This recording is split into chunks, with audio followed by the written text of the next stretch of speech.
Hi, thank you for joining us for the Top Brass. I'm so glad to have you back again. Hopefully everybody is watching and sharing the videos and subscribing to the playlist. Please help me grow my numbers. I want to get that customizable URL for my YouTube channel. That is my goal, which I have to reach a whole 100 to get there. I'm still working on it, but I know it's small goals, little things. And with me today is Nate Zuckerman. He is the upper school social science teacher at Highland School in Warrenton, Virginia.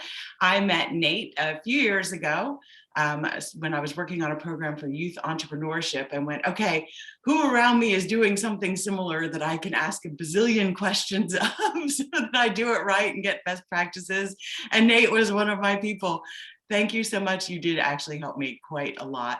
And I really enjoy being not really part of, but I got to observe some of your social entrepreneurship class that you work with the high schoolers there. So tell me, introduce yourself more formally. I know you have a better title than the one I gave you, but it was so long, I thought I will mumble and stumble all over that. So tell me about that job title and how you got it. Grand overlord of all things business. Ooh, we've changed it now. Equally learned a ton from what you were doing with the local schools as well. Thank you. And it was just really nice to have a contact and somebody who's working on a similar thing, because this field of teaching a business type of class is totally new to me, because I came in being a history teacher and a government teacher after formerly being a college philosophy teacher. So I was kind of in a complete green zone. So it's great to have, friends and networks to work with. So I was asked to help start a program at our school that's called SEES, S-E-E-S, and it stands for Social Entrepreneurship and Environmental Sustainability. It's kind of a two-part concept where students take some classes and learn the mindset of an entrepreneur. They learn how to think and solve problems like an entrepreneur, and work with local businesses to help them solve real problems they're actually facing. And then when they get to be seniors, they do a capstone project where they pick a problem that's specifically environmental in nature, and they use those entrepreneurial skills to develop their own solution and kind of pitch it to stakeholders who, really have an outcome in whether the problem is solved. So it's a cool program. I loved that. I love you invited me to come. I think I came to 2 of the presentations where the students were speaking with an actual entrepreneur who had something in production that they were working on to help them solve a problem that they were having, which I thought was great, because I don't know, as adults, I feel like sometimes we get to this certain point of thinking, and we're stubborn about it because we've learned and we've gotten to this point, and we forget to take it sort of back to basics. And one of the things I noticed that the students, teenagers have such a different perspective. I'm going to say they haven't really been jaded by life as many of the rest of us have as adults. And they have a totally different perspective that isn't based on, oh, that'll never work, or somebody's already tried that, or, all of those sort of stumbling blocks I think we put in our own way. So it was really great to see the ideas that they had and it's take true. the stage. One thing that ended up happening was a lot of businesses we worked with were smaller. They were maybe run by people in their 50s or 60s. And a lot of times part of the answer that the students were just geared up and ready to give was, you need to have more of an online presence. And our students are experts the internet, social media and marketing. And so, they were kind of primed to already have a lot of great suggestions for these business owners. Yeah, and I've come across that too in working with small business owners and nonprofit leaders of, just not having the time for it, or not really knowing what to do with, I don't want to do videos, and somebody said we need videos on our website, we need videos on this, and we need more photos and storytelling. And I thought, and I've told many of them, go to your local high school. Find out, what the high school students are doing. So they have classes that are not maybe social media based, but in marketing and things like that. Maybe create an internship, because the high schoolers, I mean, you and I were talking about how we can get this video to go viral. That's probably it right there. The answer right there is talk to your local high schooler, because they know how to do this stuff. They're, I think by nature, influencers on the internet, where we stumble. I think my greatest accomplishment growing up was getting the VCR to stop blinking 12 o'clock. That was the height of my genius in digital technology. And my parents were so proud. Thank You you. know, our kids, they know how to do it all. Just, I don't know, it's just in their head. They were born with Yeah. it, I think. But I wanted to ask you, how did you get to be the SEES teacher? Did you come up with that program? Were you asked to do it? I feel like it's something that is unique to you. I'd never heard it before. I was wondering, did you develop it? Yeah, I've never heard of anything like it before either. It's the brainchild of our head of school. His name's Hank Berg, and he's a real environmentalist guy. He's, I think, infused a lot of outdoor and experiential education components into the just overall program and the philosophy of Highland School's, approach to what we're trying to do with our mission. So, for example, in the upper school, every high school class goes out at the beginning of the year on field studies where they'll go out to the Chesapeake and learn about the history and study the water, or they'll go hiking and camping at, Shenandoah National Park. And he led lots of river rafting trips before he got into school administration. That's just kind of his mindset. So he loves being outdoors. He cares about the environment. And I think he probably saw that there was a space and an interest for students to learn kind of business oriented skills here, even though we don't have business classes per se. We might have an economics class that will touch on the theoretical side of it, but we don't have the kind of business or marketing classes that you might see at a larger school or a public school that has the staff and the resources to offer those things. And so we had already had a few certificate programs, we call them. They're kind of like college minors. You take a few Okay. classes, you do some kind of final project, and you graduate with this thing on your diploma. So we have one in leadership, we have one in global studies, we'd started one in pre-engineering. Since mine was created, we've also added one in the arts because that's also a big strength of our school's programming. But Mr. Berg thought we should have one that kind of melds this environmental side and this business side. And it took a long time, I think, for the faculty here to get their minds around this concept, because you might not automatically see how those two things go together. But we kind of worked on it for a while, and he needed somebody to direct the program. And his idea was to pick somebody who knew nothing about business or the environment. That was me. Nate. So that they wouldn't be too wedded to one side or the other. He wanted Okay. somebody who Interesting philosophy. enjoyed, tackling a big complicated problem that you know nothing about and figuring out how to put lots of different pieces together from the economic side, the legal side, the political side, the social side, and just to get students working in teams on figuring this stuff out. And so he just let me take a crack at it. And so we developed the program. We went out to a school called the Highland School, which runs out of Cleveland. They're an independent school as well, like us. And they've kind of pioneered this social entrepreneurship class for their students. They have lots of time during their day to really work for extended periods of time on these projects, but they now have developed kind of a professional development organization called Wildfire Education. So we went to one of their workshops and they just kind of laid out the method of how they do it. And we just came back and adapted that to how we run the certificate program here. And I could explain their method, which is really cool, and what I think are the educational benefits of it. I'd love to talk about that at some point. Okay. Well, we can do that. But first of all, define for me the term social entrepreneurship. It is something that I know, even watching your program and listening, I still am a little bit curious about. So put it in broader terms for me. Yeah, I think it's a really good question. If you think about what an entrepreneur is, the simplistic answer is that it's somebody who figures out how to make a lot of money. Oh, And I like that, because I've called myself an entrepreneur before. yeah, New exactly. No, I goals. mean, that sounds cynical. I think there's a grain of truth to it, just in that for there even to be that possibility of a kind of person you can be, to be an entrepreneur, Right. you're working within the logic of capitalism. You have a free market, people can be creative, sell products, offer services, and they get money from it. And I do believe that being an entrepreneur is different than owning a business. And I think a lot of Yeah. people think that, like, you're a business owner, and it's a difference. And I see now I'm stumbling over my words. But being a business owner, I mean, you can buy a business, you can start a business, but being an entrepreneur has a little bit more of a creative aspect to it, to me. You found Absolutely. a unique problem that you have a unique solution for. It's not just business ownership, but it takes a different mindset. I've noticed, especially because of the pandemic. To me, when I look at the entrepreneurs that I know, the pandemic created a ton of opportunity.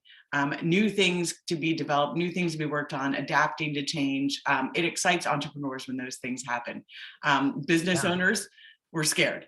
It was a time of a change that most people don't embrace or enjoy change. I think the way an entrepreneur does, they see it as, unique opportunities created. So sorry, that was a little bit of a diversion. No, it's good.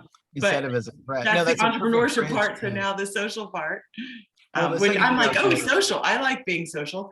But I Social's don't good. think that's what it means when you put the two words together.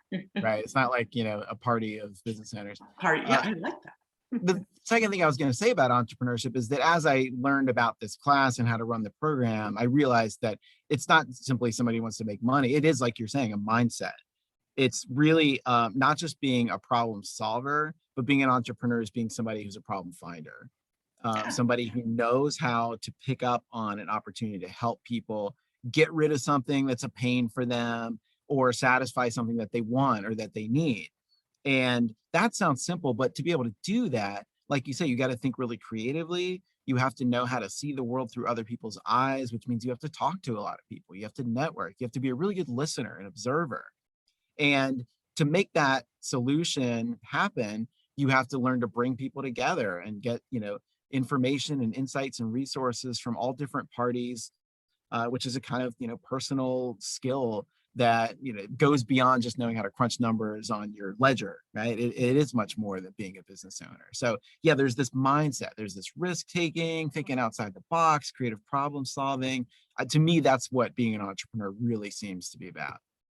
And so then when you have the social entrepreneurship qualification, I think it takes that mindset and orients it toward a very specific end where you're not simply trying to make a profitable, sustainable, scalable business.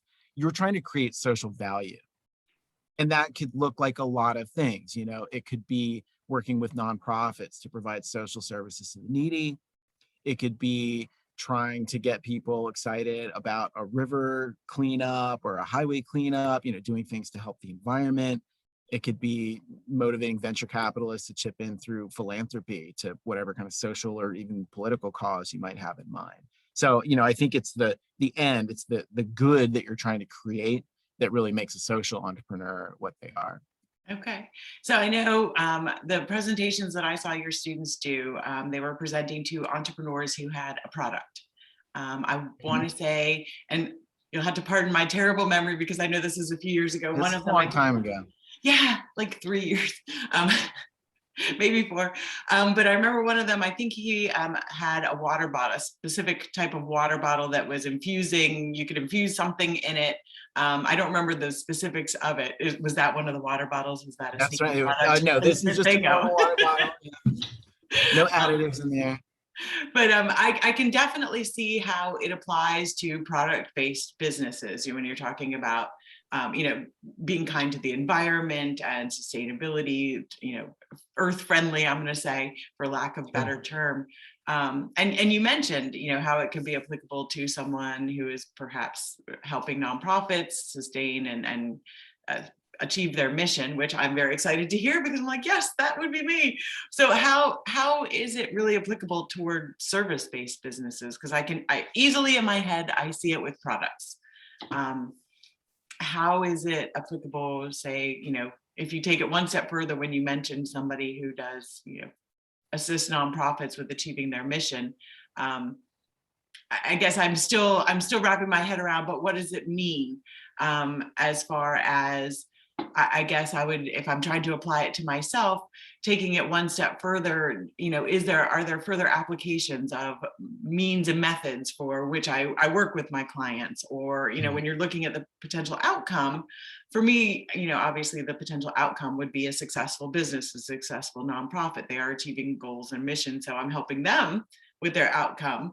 But it sounds to me like then it also speaks to what my outcome needs to be, my goal, not necessarily the why, but the intended outcome and purpose. And so for me as an entrepreneur, am I looking at the end result of my clients or the end result of my work? Yeah, that's a great question. I mean, they seem like they go hand in hand, right? Your work's not going to be achieved unless you're doing what you need to be doing for your clients. But Right. I'm sure you also have metrics for your business that would measure, if you're making progress towards the kind of expansion or scaling that you want. It may not be as profit driven, but yeah, you've got your own goals as well. I mean, I think if you conceive of entrepreneurship as a mindset and as a problem finding and problem solving method or approach, in that regard, it's not really so different whether it applies to a product based business or a service based business. Because, if you got the smart water bottle that talks to your Apple Watch and tells you, how many vitamins that you've consumed throughout the day, you have to go and talk to people about when do you exercise and why do you care about health and when do you have your water bottle with you and why would you want to be able to track these things, get that information about them so you understand your customer. But similarly, one of the businesses we worked with is called Warrenton Wellness Kitchen. So they're local in I town in know them, Warrenton. yes, Yeah, in Old they make Town. delicious food. They're run by the parent of a former student at Highland, and she partnered up with the Path Foundation during the pandemic to try to address the food shortages, and increased food scarcity and insecurity that came along with schools being closed and businesses being shuttered and people struggling to find work and so on. And the next step she wanted to take was to focus on college students after she learned just what a high number of college students are food insecure, a number that probably would surprise most people. Her daughter goes to VCU. And so she and I had our students figure out how they could get better use of VCU's food pantry or otherwise better serve the college student population there that is food insecure. And the way to figure that out is exactly the same. You have to talk to the pantry. You have to learn about students who are food insecure. What is their background? Are they working? What's their age? What are the barriers to accessing those things? And one thing that makes sense, but you might not think of first, is that there's a stigma attached to going to a food pantry to get your food. And so there's this kind of Especially, I imagine, for psychological problem. teenagers. Yeah. Yeah, I think so. And for adults, but yeah, they're probably even more self-conscious at that age, with their peers who are going to the dining hall and using their food swipes. So, you're just looking into what could minimize that for them or what could incentivize them to make the experience of going to the food pantry feel dignified, and feel just like a normal human thing like you do. Like you're not lesser than anybody, you're not taking something that you owe anybody. Um, I just think similar questions about how to know your audience and their needs and how to connect them up to things like local churches or make a program where students can donate some of their card swipes at the food hall to buy somebody else's meal. It's just a similar approach, actually. It's just in this case, it's about providing a social service instead of selling a water bottle. Right. Oh, thank you. I appreciate that. That does, and I love that analogy of, it's not an analogy, the situation that you described about helping college students, because I can tell you as the mother of two boys, college meal plans are expensive. And where my Mhm. son went, it was mandatory. Mhm. All freshmen had to come with the most expensive meal plan. Like you didn't have an option. And I was like, wow, I didn't spend that much on groceries when he was home to cook for him. And now I have to spend that at home to cook for my other son and for him to eat while he's away. And, Yeah. I think about it and I think how many families wouldn't have been able to afford that. How many families, maybe the kids didn't even go to school because that was mandatory part of going to that school. And Yeah. how many kids then weren't eating, Yeah. because it was the thing, as a freshman, you're moving on to the dorm, or into the dorm and on campus, and you don't have a kitchen. It's, you don't not preparing food on your own. So if you Mhm. can't buy that campus food, what do you do? Right. And you're away from home for the first time. So sorry, another tangent I'm going down. I realize I'm taking us off topic, but that is such an interesting business approach to me and a problem to solve that, more to think about. So And thank you. it brings out about entrepreneurship how, as you delve into these issues and things you want to do, there are always surprising things that you hadn't really reckoned with. Like if you think about a community college that might not have a dining hall because they have mostly commuter students, You might think, well, it's as a college, it's not really our issue. If a student has to figure out how to access food, they just need to pay our tuition, they'll take our classes. But you're not going to get the same learning outcomes. You're not going to, have the same turnover rate with your students, graduation rates, if they can't get their basic needs met so they can study well and, pass the courses and earn their degrees. So it actually is in your interest to figure those things out. There's a lot of these kind of surprising connections you discover as you start to talk to people and do this research. And yeah, I think that the beauty of seeing these kind of hidden connections is one thing that really makes, like, that's the joy of doing the entrepreneurial thing, is you I just know. see things you never would have thought of. I felt the same way just in developing the program that I did in youth entrepreneurship, which was, the problem that we were seeking to solve was twofold, really, of how many students graduated in Fauquier and surrounding areas and did not go to a four-year college afterward. And the number of students who did go to college and never returned to the area. So then you realize, okay, what is it about the area that students aren't coming back to? They don't find life here interesting enough to come back home after college. And then what are the ones who are staying, who then don't have a degree, doing with their lives? They're the ones who are staying. They're our next generation, who are, the next adults in this community. And without an education and without being taught other ways to succeed, what is it they're going to do? So it was, we were solving the problem of, let's see if we can create opportunities whereby the children who have college educations want to come back and make a better community where they grew up, but also the ones who are staying and not going to college see a different pathway to success, that there's another way that they can succeed without having a college degree. And so in researching the need there, so much I uncovered about, the youth in our area. My kids grew up there and they were like, there's nothing to do here. Why would I stay here? There's nothing for us. You're not a movie theater, not, you hear the same old things. So it was about showing them how to create their own opportunities. Well, what is it that's missing? How can you change it? How can you make this a place that you would want, that your kids won't say, well, there's nothing to do here. Right. And, so it became really exciting to me, and also wanting to shape that in a way that I know a lot of our kids that were graduating and not going to college also didn't have a lot of money, transportation. And so it became about creating the program that came to them. So there was no transportation barrier, no cost barrier, and just researching that need. I think is, like you said, where you're talking about the college food insecurities, it's all about talking to people and researching and listening. What is going on right here and how can I fix it? And And what I like about our program is that it's built around working for a real local business owner, and they tell you a real thing they're facing as they're trying to move their business forward for the next couple of years. So the stakes are authentic, and the students get to see inspiring examples like the owner of Warrenton Wellness Kitchen, who are doing things that directly help the life outcomes of lots of real people, and they're succeeding. And it is, like you say, it's inspiring to know that, like, you yourself could do this sort of thing. And you can also see how, even though you might think you're only just helping a college student get a meal, the outcome of that shapes not only, their sort of life outcomes and quality of life, it shapes the economic prospects of the town. It shapes the demographics of the town, which shapes how schools are funded and what businesses might move in. It actually has really big ramifications, and you can get a better appreciation, I think, for how the work of just individual entrepreneurs, business owners, social service providers fits into this larger system. I like it. And you've given me a lot to think about now. I'm like, okay, what other things should I be solving? What is my end result of the work that I do?